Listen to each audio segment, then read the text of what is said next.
Good morning बच्चों। इससे पहले आप कक्षा 7 की संस्कृत पुस्तक के प्रथम पाठ के शब्दार्थ पढ़ चुके हैं। आइए अब हम इस पाठ का अध्ययन करते हैं। तो प्यारे बच्चों, सबसे पहले हम पाठ को पढ़ने से पहले ये जान लें कि जो इसका नाम रखा गया है सुभाषितानी, ये सुभाषितानी शब्द क्या होते हैं। सुभाषित शब्द दो शब्दों से मिलकर बनता है, सु और भाषित। सु का मतलब है अच्छे मीठे वचन और भाषित मतलब किसी के द्वारा कहे गए वचन। इस तरह से सुभाषित शब्द का मतलब हुआ कि किसी के द्वारा कहे गए सुंदर या मधुर वचन जो कि हमें अच्छे कार्य करने या अच्छा जीवन जीने की प्रेरणा प्रदान करे। तो आइए आगे बढ़ते हैं और सुभाषितानी जो कि कक्षा 7 का प्रथम पाठ है, इसके प्रथम सुभाषित वचन का हम अर्थ समझते हैं। पृथिव्यां त्रीणि रत्नानि जलम अन्नम सुभाषितम मूढ़े पाषाण खंडेषु रत्न संज्ञा विधीयते। पृथिव्यां मतलब पृथ्वी पर, धरती पर, त्रीणि मतलब तीन, रत्नानि मतलब रत्न, जल पानी, अन्न मतलब अनाज भोजन जो हम खाते हैं, सुभाषितम सुभाषित मतलब अच्छे वचन, मूढ़े मूर्खों के द्वारा, मूढ़े मतलब मूर्ख अज्ञानी व्यक्ति, पाषाण खंडेशु पत्थर के टुकड़े, रत्न संज्ञा रत्न का नाम, विधीयते मतलब समझा जाता है। अर्थात इस पृथ्वी पर तीन रत्न हैं, पानी यानी कि जल, भोजन अन्न और सुभाषित मतलब सुंदर मधुर वचन। परंतु जो मूर्ख व्यक्ति होते हैं, जो इन रत्नों का मूल्य नहीं समझते, जो मूर्ख व्यक्ति होते हैं, वो इन तीन रत्नों का महत्व नहीं समझते। उन लोगों को यहाँ पर मूर्ख व्यक्ति या अज्ञानी कहा गया है।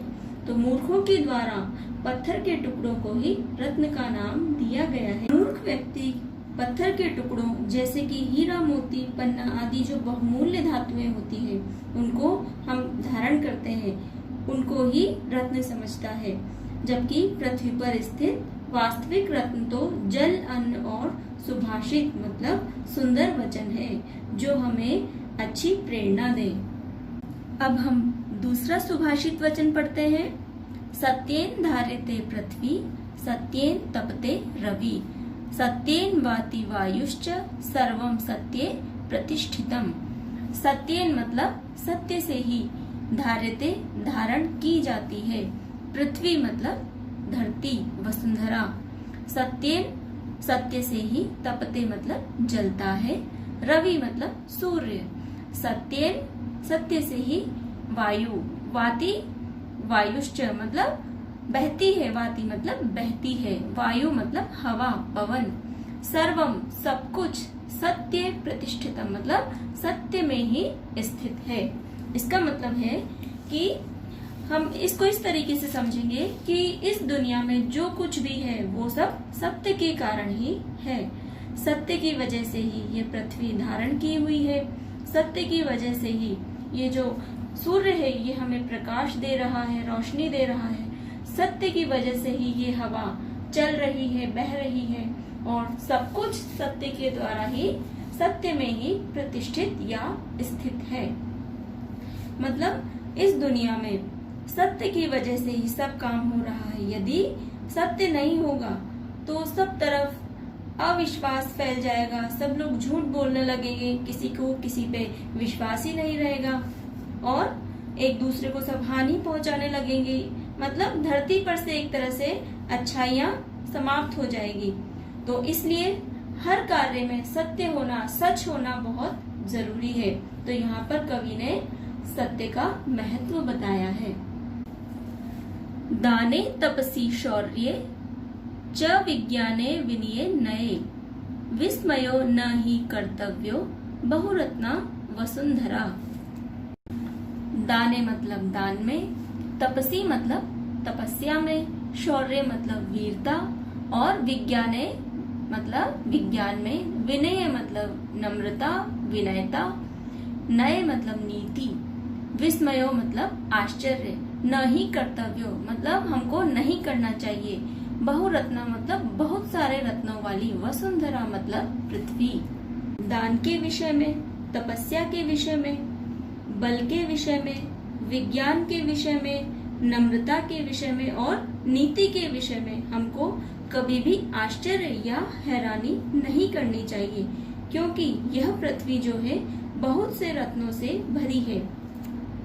दान के विषय में से मतलब है जो व्यक्ति बहुत ज्यादा दान करते हैं या दान करने में बिल्कुल संकोच नहीं करते हैं, ऐसे व्यक्ति इस धरती पर बहुत सारे हैं। उनको देख के हमको आश्चर्य नहीं करना चाहिए। कुछ लोग ऐसे होते हैं जो दान करते समय ज्यादा सोचते नहीं है, यहाँ तक कि वे अपने शरीर के अंगों तक का दान कर देते हैं। कुछ लोग बहुत तपस्वी होते हैं, सदैव तपस्या या ध्यान में लीन रहते हैं। कुछ लोग बहुत शक्तिशाली, बहुत बलशाली होते हैं। इसी तरह से विज्ञान, अच्छा ज्ञान, नवीन खोज आदि को देखकर हमें हैरान नहीं होना चाहिए। और इसी प्रकार से विनय मतलब नम्रता। नम्रता के विषय में जैसे कुछ मनुष्य बहुत नम्र स्वभाव के, बहुत सरल स्वभाव के होते हैं, दूसरे लोग उनके साथ बुरा व्यवहार भी कर लें तो भी वे उससे नाराज नहीं होते, उसे सरलता से सहन कर लेते हैं। कुछ लोग नए मतलब नीति पर चलने वाले होते हैं, अनुशासन में रहने वाले होते हैं, तरीके से रहने वाले होते हैं, नीति की राह मतलब नीति के रास्ते पर, नीति के मार्ग पर चलने वाले होते हैं। तो मतलब कवि यहाँ पर ऐसा कहना चाहता है कि जो इस तरीके के जो लोग होते हैं, इस तरह के जो लोग होते हैं वो धरती के रत्न है। उनको कवि ने रत्न बताया है कि जो यह जो धरती है वह ऐसे बहुत से रत्नों से भरी है।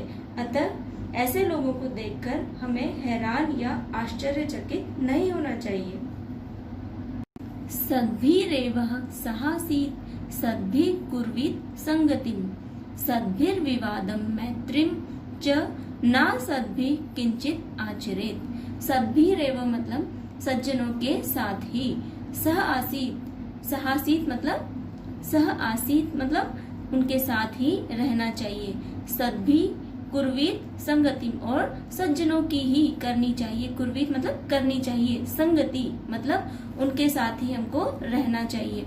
सद्भिर विवादम और सज्जनों के साथ ही हमको विवाद से मतलब एक तरह से हम झगड़ा समझते हैं, लेकिन यहाँ पर उसका मतलब झगड़ा नहीं है। सद्भिर विवादम मतलब तो यहाँ पर सज्जनों के साथ ही हमको तर्क वितर्क करना चाहिए, उनके साथ ही हमको बहस करनी चाहिए, मूर्खों के साथ बहस नहीं करनी चाहिए। मैत्रीम च न सद्भि और उनके साथ ही हमको मैत्री मतलब मित्रता करनी चाहिए, दोस्ती करनी चाहिए। और ना सद्भि असज्जन, ना सद्भि मतलब नहीं, सज्जनों के साथ, असज्जन लोग जो हैं उनके साथ नहीं। किंचित आचरित किसी भी प्रकार का आचरण या व्यवहार हमको नहीं रखना चाहिए। इसका मतलब है हमें अच्छे लोगों के साथ ही बैठना चाहिए, रहना चाहिए, सज्जनों की ही संगति करनी चाहिए, सज्जनों के साथ ही विवाद करना चाहिए। यहाँ पर कवि कहते हैं कि सज्जनों के साथ ही तर्क वितर्क करना चाहिए। विवाद से मतलब झगड़ा नहीं है, तर्क वितर्क या बहस है। किसी दुर्जन या दुष्ट व्यक्ति के साथ नहीं, मतलब दुर्जन या दुष्ट व्यक्ति के साथ हमको कोई व्यवहार नहीं करना चाहिए, कोई व्यवहार नहीं रखना चाहिए। और मित्रता या दोस्ती करनी हो तो वो भी सज्जन मनुष्य के साथ ही करनी चाहिए। और दुर्जनों का मतलब दुष्ट व्यक्तियों के साथ हमें किसी भी प्रकार का आचरण या व्यवहार नहीं करना चाहिए। जो भी हमको करना है, दोस्ती करनी है या झगड़ा करना है, तर्क वितर्क करना है, वो सब हमको अच्छे लोगों, सज्जन लोगों के साथ ही करना चाहिए। दुर्जन लोगों के साथ हमको व्यवहार नहीं रखना चाहिए। धन धान्य प्रयोगेषु विद्याया संग्रहेषु च आहारे व्यवहारे च त्यक्त लज्जः सुखी भवेत्। इसका मतलब है धन मतलब पैसा, पैसे का उपयोग करते समय, विद्या या संग्रहेषु, विद्या या ज्ञान का संग्रह करते समय, ज्ञान लेते समय, नॉलेज शिक्षा लेते समय, कुछ सीखते समय हमको, और भोजन करते समय, व्यवहार मतलब एक दूसरे के साथ बिजनेस करते समय हमको कभी भी संकोच या शर्म नहीं करनी चाहिए। हमको वहां पर संकोच का त्याग कर देना चाहिए। जो व्यक्ति ऐसे करता है, जो संकोच को त्याग देता है, इन जगहों पर जो संकोच को त्याग देता है, वो व्यक्ति, वो मनुष्य सुखी होता है। इसको हम इस तरीके से भी समझ सकते हैं कि धन धान्य प्रयोगेषु विद्याया संग्रहेषु च, मतलब रुपए पैसे का हम जब उपयोग करते हैं तो उस समय हम संकोच को त्याग दें। विद्या के संग्रह करते समय, विद्या सीखते समय, कोई भी ज्ञान अर्जित करते समय, कुछ सीखते समय, शिक्षा लेते समय हम संकोच को त्याग दें। जैसे क्लास में कुछ बच्चों को कोई चीज समझ में नहीं आती है, उस समय यदि वो संकोच कर लेते हैं, पूछ नहीं पाते हैं, वो सोचते हैं कि उनको संकोच होता है कि सब हम पे हंसेंगे, तो इस तरीके से वो संकोच ना करें। संकोच करने से क्या है, वो बाकी बच्चों से पीछे रह जाते हैं। तो इस तरीके से हमको ज्ञान को अर्जित करते समय संकोच नहीं करना चाहिए।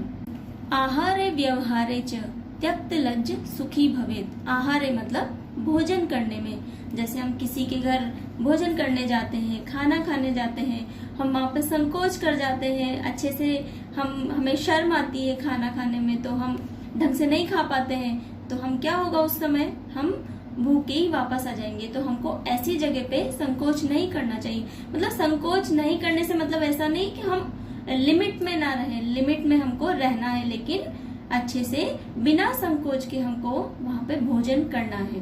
व्यवहार है मतलब किसी के साथ व्यवहार या बिजनेस में हमको संकोच नहीं करना चाहिए। जैसे कोई व्यक्ति है, सब्जी की दुकान लगाता है, तो उसको कभी भी सब्जी बेचना कोई गलत काम नहीं है, सब्जी बेचना बहुत अच्छा काम है, एक ईमानदारी का काम है। तो उस समय उसको ऐसा नहीं सोचना चाहिए कि ये काम छोटा है तो मैं नहीं करूं, या फिर मुझे ऐसा काम करूंगा तो मैं सब मुझे छोटा समझेंगे, इस तरीके से उसको नहीं सोचना चाहिए। वहां पर उसको लज्जा को, शर्म को त्याग देना चाहिए। तो इस तरह से इन जगहों पर हमको संकोच का यदि हम त्याग कर देते हैं, हम उसको छोड़ देते हैं, तो हम सुखी रहते हैं। आगे देखिए, क्षमा वशीर कृतिर्लोके क्षमया किम न साध्यते, शांति खड्ग करे यस्य किम करिष्यति दुर्जनः। मतलब किसी की गलती पर यदि हम उसे क्षमा कर देते हैं, माफ कर देते हैं, तो सामने वाला यूं सोचता है कि अरे इतनी बड़ी गलती पर भी इसने मुझे क्षमा कर दिया, इसने मुझे माफ कर दिया, ये मुझसे गुस्सा नहीं हुआ, तो वो चीज उसके मन पे इतना गहरा प्रभाव डालेगी कि वो कभी भी हमसे विपरीत नहीं जाएगा। तो इस तरीके से हमको क्षमा करने का भी हमारे अंदर एक गुण होना चाहिए। हमें दूसरों को क्षमा करना सीखना चाहिए और शांति अपने मन में हमेशा रखनी चाहिए।